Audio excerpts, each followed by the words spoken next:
प्रिय विद्यार्थियों नमस्कार। मैं डॉक्टर अरुण कुमार आज आपको ये बताने का प्रयास करूँगा कि स्विट्ज़रलैंड के संविधान में प्रत्यक्ष प्रजातंत्रात्मक शासन प्रणाली को व्यवहार में कैसे अपनाया जाता है। प्रत्यक्ष प्रजातंत्र शासन की वह प्रणाली है जिसमें जनता स्वयं शासन के कार्यों में भाग लेती है।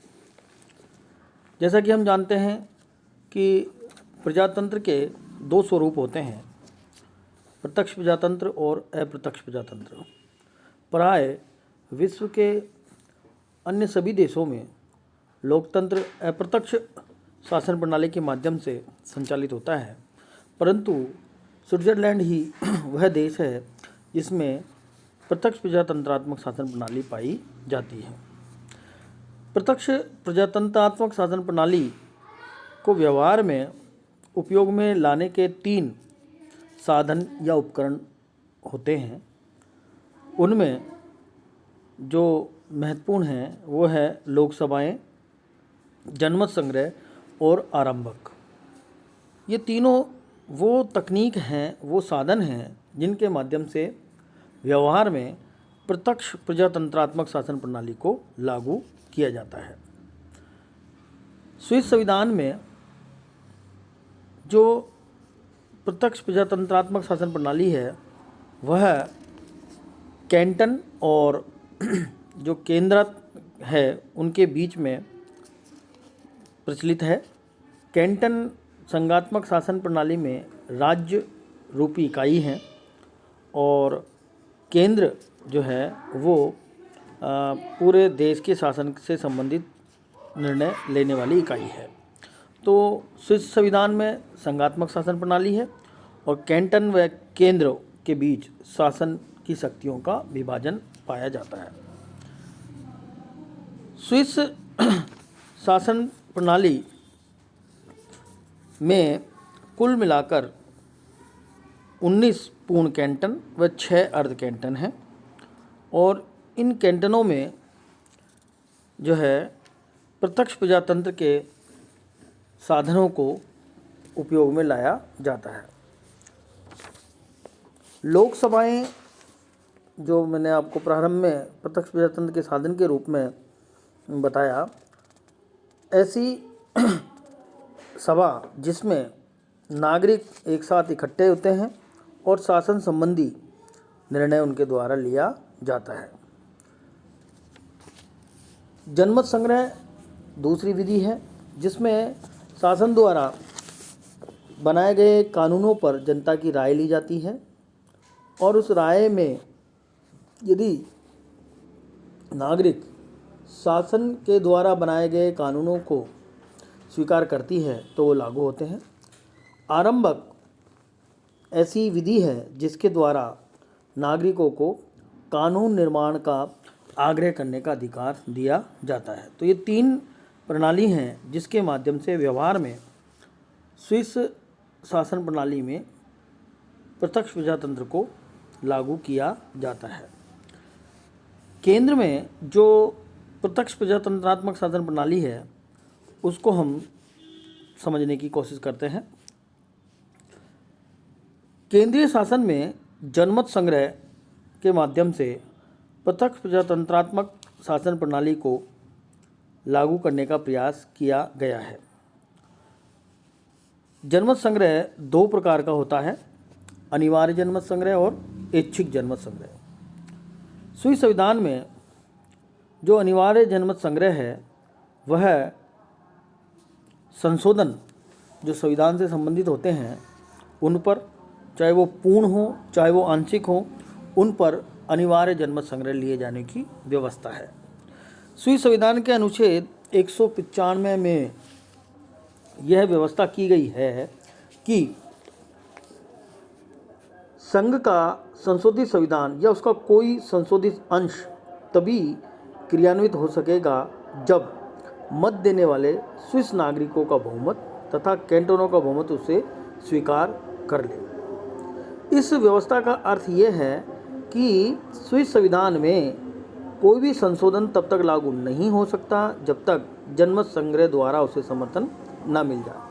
तो स्विस संविधान में होने वाले प्रत्येक संशोधनों पर जनमत संग्रह की व्यवस्था केंद्रीय शासन के द्वारा में लागू की गई है। ये जो व्यवस्था है, ये व्यवस्था दो प्रकार से लागू होती है।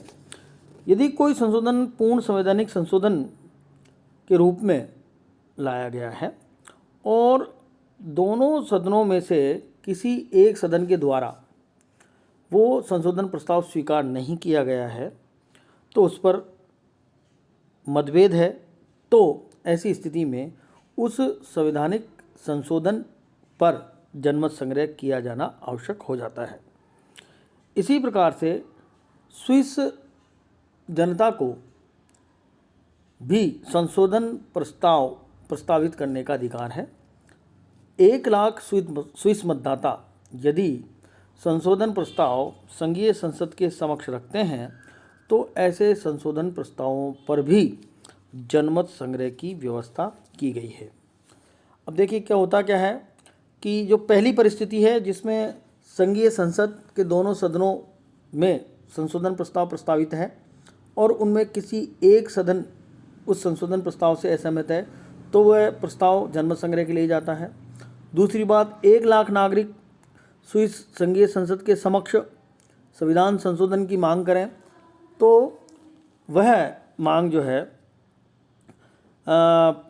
एक तरीके से संसद के द्वारा जनमत संग्रह के लिए रखी जाती है और उस जनमत संग्रह में यदि मतदाताओं की जो मांग है उसको स्वीकार कर लिया जाता है तो संशोधन का प्रस्ताव शुरू होता है। परंतु ऐसी स्थिति में एक व्यवस्था और की गई है कि संघीय संसद जो जनता के द्वारा संविधान संशोधन प्रस्तावित किया गया है उसके साथ साथ एक वैकल्पिक प्रस्ताव भी जनमत संग्रह के लिए रख सकती है और दोनों में से जिस प्रस्ताव को जनमत संग्रह के द्वारा स्वीकार कर लिया जाता है उस प्रस्ताव पर जो है विचार होना शुरू हो जाता है। और अब जब ऐसी स्थिति होती है तो इसमें दो बातें फिर पैदा होती है। संशोधन पर जनमत संग्रह होने पर दो प्रकार से उसका समर्थन होना चाहिए। पहला, प्रथम, संशोधन को संपूर्ण मतदाताओं का स्पष्ट बहुमत मिलना चाहिए। दूसरा, संशोधन को सभी कैंटनों के बहुमत का समर्थन भी मिलना चाहिए। इसे हम दोहरा समर्थन भी कह सकते हैं, जिसमें जनता का बहुमत तथा कैंटनों का बहुमत संशोधन के पक्ष में होना चाहिए। कैंटनों के बहुमत से यह तात्पर्य है कि आधे से अधिक जो कैंटन के मतदाता हैं वो बहुमत के संशोधन का अनुसमर्थन करें। तो इस तरीके से केंद्रीय शासन में जनमत संग्रह की ये व्यवस्था की गई है। दूसरा, ऐच्छिक जनमत संग्रह होता है।